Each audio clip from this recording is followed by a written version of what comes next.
అందరికీ నమస్కారం. నేను అరవ శ్రీధర్, రైల్వేగూడ జనసేన పార్టీ ఎమ్మెల్యేగా ఉన్నాను.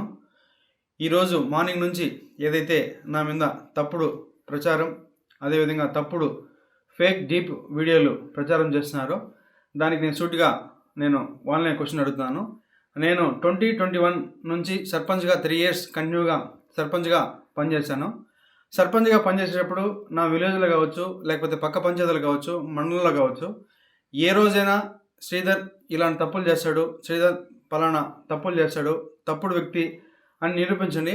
అదేవిధంగా ఈరోజు మా జనసేన పార్టీ అధ్యక్షులు శ్రీ గౌరవ ఉప ముఖ్యమంత్రి కళ్యాణ్ సార్ దగ్గర ఆయన అడుగుజాల్లో నడుస్తూ ఆయన పనితీరుపై దృష్టి పెట్టి ఆయన ఎట్లయితే ప్రజలకు సేవ చేస్తున్నాడో అంతటికన్నా కొంచెం ఆయన దాంట్లో 1% ప్రజలకు సేవ చేస్తూ నా రైల్వేగూడ నియోజకవర్గంలో నేను పని చేస్తుంటే నాపైనే ఈ విధంగా దుష్ప్రచారం స్టార్ట్ చేయడం జరిగింది.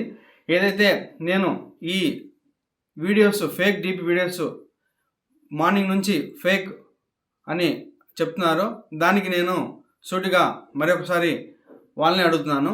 ఈ 1.5 year నుంచి నేను చేసా అంటున్నారు కదా, నేను లాస్ట్ 6 months నుంచి నన్ను ఇట్లే హరాస్మెంట్ చేస్తూ ఉంటే మా అమ్మ పోయి పోలీస్ కంప్లైంట్ కూడా ఇచ్చింది. కావున దానికి కూడా మళ్ళీ కూడా నేను దీని వెనక ఎవరున్నారు, ఎవరైతే ఈ వాంటెడ్గా చేస్తున్నారో కూడా నేను చట్టపరంగా కోర్టు నుంచే ఎట్లయితే దానికి తగిన చర్యలు తీసుకోవాలో అదేవిధంగా చర్యలు తీసుకొని చంద్రబాబు నాయుడు గారి ఎమ్మెల్యేలు, చంద్రబాబు నాయుడు గారికి సంబంధించిన వాళ్ళంతా ఏ స్థాయిలోకి వెళ్ళిపోయినారంటే నిన్న 20 పేపర్లో చూసిన కోడూరు ఎమ్మెల్యే అరవ శ్రీధర్, అదే మనిషేనా అసలు ఇది ఎమ్మెల్యేనా అని అనిపిస్తుంది నాకు. అసలు ఈ అరవ శ్రీధర్ అనేవాడు ప్రభుత్వ ఉద్యోగి అయిన ఒక అమ్మాయిని భయపెట్టి బెదిరించి రేపు చేసి హెరాస్ చేసి స్వయంగా ఆ అమ్మాయి తనకు జరిగిన అన్యాయాన్ని కూడా ఏకంగా సాక్ష్యాలు ఆధారాలతో సహా బయట పెట్టింది. ఆముదాల వలస ఎమ్మెల్యే ఇంకోడు కూన రవికుమార్.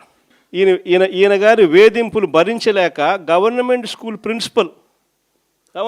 ప్రిన్సిపల్ ఆత్మహత్యా యత్నం చేసుకుంటే ఇప్పటి వరకు చర్యలు లేవు.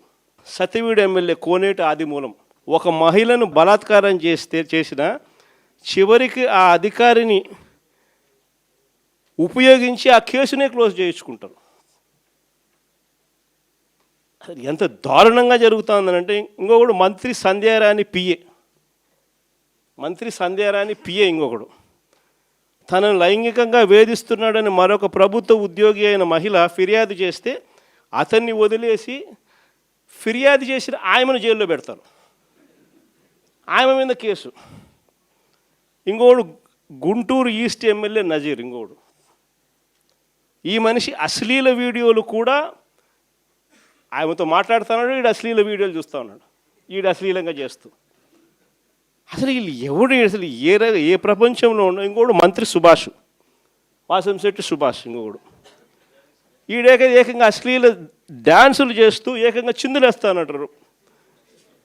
అశ్లీల డ్యాన్సులు చేస్తూ ఏకంగా స్టేజ్ ఎక్కి చిందులేస్తాడు మంత్రి. అసలు నాకు ఆశ్చర్యంగా ఉంది. అసలు జంగల్ రాజ్యం అని అంటే ఇంకా వేరే పేరు ఏమైనా ఉంటుందా ఈ ప్రభుత్వంలో జరుగుతూ ఉన్న పనులకు? అసలు ఈ స్టేజ్లోకి ఒక ప్రభుత్వం పోవడం ఏంది? దగ్గరుండి ఇట్లాటోళ్ళని తీసుకొని పోయి ఇన్సిడెంట్ జరిగితే భయము భక్తి లేకపోకుండా మరుసటి రోజు జైల్లో పెట్టాల్సిన వాళ్ళందరినీ జైలు అనేది ఎలా ఉంటుందో చూపించాల్సింది పోయి, ఇలాంటిది ఏదైనా చేయాలంటే బొలులో భయం అనేది ఎలా ఉంటుందో చూపించాల్సింది పోయి వీళ్ళందరినీ ప్రోత్సహిస్తాడు ఎవడు? వీళ్ళందరినీ ప్రోత్సహిస్తూ ఉండేది వీళ్ళు. సాక్షాత్తు దగ్గరుండి చంద్రబాబు నాయుడు, ఆయన కొడుకు, ఆయన ప్రభుత్వం.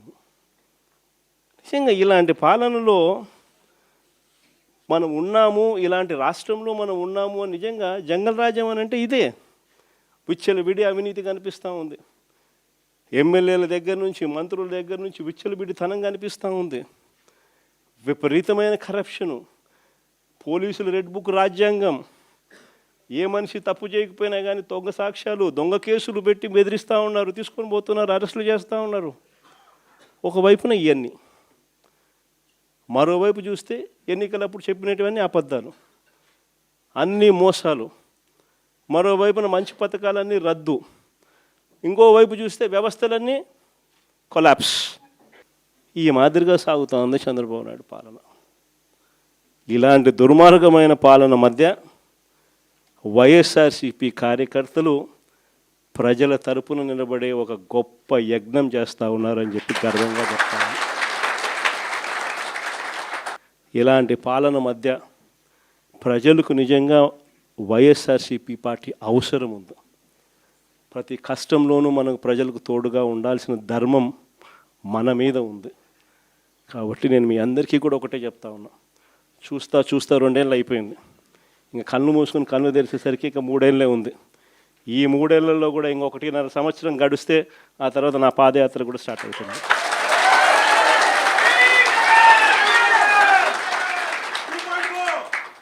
ఒకసారి నా పాదయాత్ర కూడా స్టార్ట్ అయిందంటే ఆ తర్వాత మరో 1.5 సంవత్సరం పూర్తిగా ఇంకా ప్రజల్లోనే దాదాపుగా 150 నియోజకవర్గాల పైచిలకే తిరుగుతాం, ప్రజల్లోనే ఉంటాం. ప్రతి 3వ రోజు ఏదో ఒక నియోజకవర్గం నుంచి కాన్స్టిట్యున్సీలో ప్రజల ఉప్పెనను చూపిస్తూ పబ్లిక్ మీటింగ్లో ప్రజా సమస్యలను లేవనెత్తు చంద్రబాబు నాయుడు కడిగేస్తూ పోతూ ఉంటాం. కాబట్టి మీ అందరికీ కూడా నేను ఒకటే చెప్తా ఉన్నా, మీ అందరూ కూడా చినిమిల్ నాయుడు అని ఉన్నాడు, పాపం సౌమ్యుడు, ఏమన్నా చెప్పు సౌమ్యుడు అని చెప్పి మాత్రం అనాల్సింది. నేను ఒకటి చెప్తా ఉన్నా, మీరంతా కలిసికట్టుగా ఒకటి కావాల్సిన అవసరం ఉంది. చంద్రబాబు నాయుడు గారు సాగిస్తూ ఉన్న ఈ పాలనను ప్రతి ఇంట్లోనూ చర్చనీయాంశంగా జరిగించాల్సిన అవసరం ఉంది. ఈ పాలన ఎంత అన్యాయంగా ఉంది అనేది ప్రతి ఇంట్లో చర్చ జరగాలి.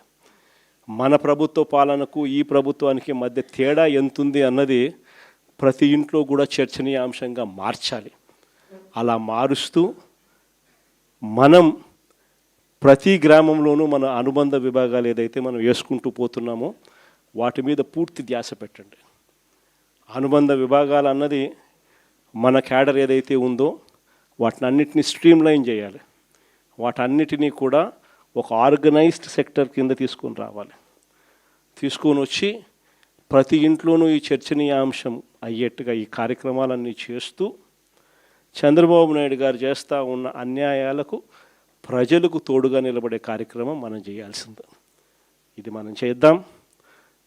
నేను మీకు హామీ ఇస్తా ఉన్నా, జగన్ 2.0లో మాత్రం ఖచ్చితంగా మీ అందరికీ నేను హామీ ఇస్తా ఉన్నా, కార్యకర్తలదే ప్రథమ స్థానం అవుతుంది. కార్యకర్తల ద్వారానే ప్రజలకు చంద్రబాబు నాయుడుకు మన పాలనకు మధ్య తేడా చూపిస్తూ మంచి జరిగించే కార్యక్రమం కూడా జరుగుతుంది. మంచి చేయాలి అని చెప్పి ఒక నాయకుడిగా తపన ఉన్నప్పుడు పాలన ఎలా ఉంటుంది అన్నదానికి నిదర్శనం మన పాలన అయితే, పాలకుడు అనేవాడు అధ్వానంగా ఉంటే చెయ్యాలనే చిత్తశుద్ధి లేకపోతే పాలన ఎలా ఉంటుంది అన్నదానికి చంద్రబాబు నాయుడు గారి పాలన అద్దం పడుతుంది.